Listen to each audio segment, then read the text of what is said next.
ఓం శ్రీ గణేశాయ నమః.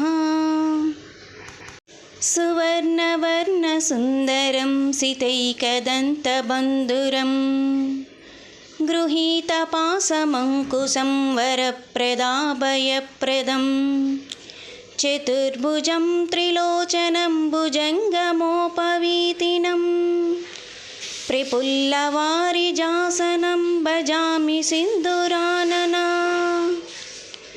కిరీటహరకుండలం ప్రదీప్తబాహుభూషణం ప్రచండరత్నకంకణం ప్రశోభితాంగ్రియష్టికం ప్రభాతసూర్యసుందరాంబరద్వయప్రదారిణం సురత్నహేమనూపురా ప్రశోభితాంగ్రిపంకజం సువర్ణదండమండితా ప్రచండచారుచామరం గృహప్రదేందుసుందరం యుగక్షణప్రమోదితం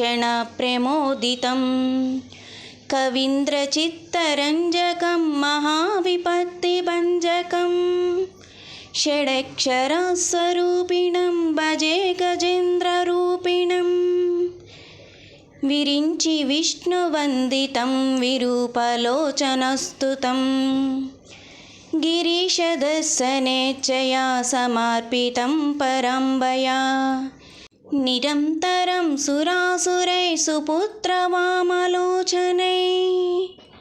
మహాముఖేష్టకర్మణో స్మృతం భజామి తుందిలం మదోహలుప్తచంచలాళిమంజుగుంజితారవం ప్రబుద్ధచింతరంజకం ప్రమోదకర్ణచాలకం అనన్యభక్తిమాననం ప్రచండముక్తిదాయకం నమామి నిత్యమాదిరేణ వక్రతుండనాయకం దారిద్ర్యవిత్రావణమాశు కామదం స్తోత్రం పఠిదేతాదతస్తమాదరాత్ పుత్రీ కళత్ర స్వజనేషు మైత్రీ పుమాన్ భవేదేకదంతావరప్రసాదాత్ ఇతి శ్రీ దారిదహన గణపతి స్తోత్రం సంపూర్ణం. ఓం గం గణపతయే నమః.